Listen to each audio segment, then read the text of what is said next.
AP అసెంబ్లీలో 2026-27 ఆర్థిక సంవత్సరానికి బడ్జెట్ ప్రవేశపెట్టారు. 3,32,205 కోట్లతో బడ్జెట్ను మంత్రి పయ్యావుల కేశవ్ ప్రవేశపెట్టారు. వైసీపీ హయాంలో ఆర్థిక విధ్వంసం జరిగిందని పయ్యావుల అన్నారు. సవాళ్లను ఎదుర్కొంటూ పాలన చేస్తున్నామన్నారు. 5 కోట్ల ప్రజల ఆకాంక్షలకు అనుగుణంగా బడ్జెట్ రూపొందించినట్లు తెలిపారు. ఈ బడ్జెట్ ప్రజల కలలను నెరవేరుస్తుందన్నారు. విధ్వంసం నుంచి వికాసం వైపు అడుగులు వేస్తున్నామన్నారు మంత్రి పయ్యావుల.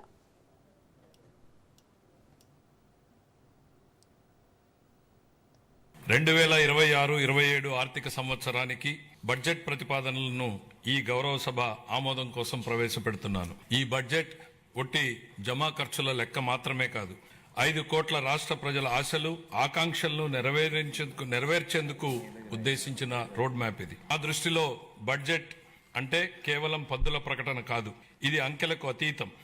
రాష్ట్ర అభివృద్ధి, ప్రజా సంక్షేమాల్ని జోడెద్దుల బండిలా పరుగులు పెట్టించాలన్న మా దృఢ సంకల్పాన్ని బలంగా చాటి చెప్పే ఒక ప్రకటన. ఈ బడ్జెట్ సాగునీటి కోసం ఎదురుచూసే రాయలసీమ రైతుల కలల్ని సాకారం చేసేది, అవకాశాల కోసం ఎదురుచూస్తున్న శ్రీకాకుళం జిల్లాలోని యువ పట్టభద్రులకు గుండె నిబ్బరాన్నిచ్చేది, భవిష్యత్తుపై కొండంత ఆశతో కుటుంబాన్ని నడిపిస్తున్న నెల్లూరు గృహిణికి భరోసానిచ్చేది, కోస్తాలోని మహిళా పారిశ్రామికవేత్తలతో స్ఫూర్తిని నింపేది. దీనిలో ప్రతిపాదించే ప్రతి రూపాయి రాష్ట్ర ప్రజల ఆశలు ఆకాంక్షలను సాకారం చేసేందుకు ఉద్దేశించింది. గత ప్రభుత్వ విధ్వంసకర పాలన చేసిన లోతైన గాయాలు, మిగిల్చిన చేదు అనుభవాలు మనం ఏం చేయకూడదో నిరంతరం గుర్తు చేస్తున్నాయి. గత ప్రభుత్వ దుష్పరిపాలన వల్ల రాష్ట్రానికి జరిగిన భారీ నష్టాన్ని, ఆర్థిక విధ్వంసాన్ని గమనంలో ఉంచుకుని 2024 సంవత్సర బడ్జెట్ ప్రవేశపెట్టాను. గత ప్రభుత్వం మిగిల్చిన గాయాలను మాన్పి 5 ఏళ్ల విషాదాన్ని దాటుకుని రాష్ట్రాన్ని పునర్నిర్మాణం చేసే దిశగా నడిపించేందుకు 2024 బడ్జెట్ బలమైన పునాది వేసింది. 2025 బడ్జెట్ స్వర్ణాంధ్ర 2047 లక్ష్యానికి అనుగుణంగా రాష్ట్రాన్ని అభివృద్ధి పథంలో నడిపించింది.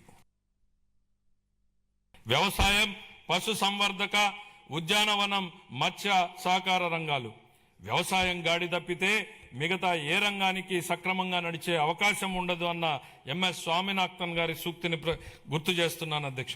రైతులే సమాజానికి మూల స్తంభాలు, వారు పండించే ఆహారమే ప్రతి కుటుంబానికి మూలాధారం. అందువల్ల రైతుల సంక్షేమమే మా ప్రభుత్వానికి అత్యున్నత ప్రాధాన్యం. అన్నదాత సుఖీభవ, పిఎం కిసాన్ పథకం కింద 2025-26 ఆర్థిక సంవత్సరంలో 46.86 లక్షల రైతు కుటుంబాలకు 20,000 రూపాయలు చొప్పున పెంచిన ఆర్థిక సహాయాన్ని అందిస్తూ మొత్తం 6,600 కోట్లను విడుదల చేశాం. ధరల స్థిరీకరణ నిధి. గత ప్రభుత్వం ధరల స్థిరీకరణ నిధికి భారీ కేటాయింపులు చేసినప్పటికీ వాటిని సమర్థవంతంగా వినియోగించలేదు. 2019-24 మధ్య కాలంలో ధరల స్థిరీకరణ నిధికి 7,500 కోట్లను బడ్జెట్లో కేటాయించినప్పటికీ 5 ఏళ్ల కాలంలో కేవలం 8,880 కోట్లను మాత్రమే 5 ఏళ్లలో ఖర్చు చేశారు. అవసరమైన సందర్భాలలో ప్రభుత్వం ఎంత వేగంగా స్పందించాలనే దానికి మా ప్రభుత్వం ఉదాహరణగా నిలిచింది. ధరల స్థిరీకరణ నిధికి 300 కోట్లను మాత్రమే కేటాయించినప్పటికీ ఒక్క సంవత్సరంలోనే 1,200 కోట్లకు పైగా ఖర్చు చేసి రైతులకు ఉపశమనం కల్పించాం. తోతాపురి మామిడి రైతులు, ఉల్లి రైతులు, కోకో గింజల సాగుదారులు, పొగాకు రైతులకు తదితరులకు మద్దతు అందించాం.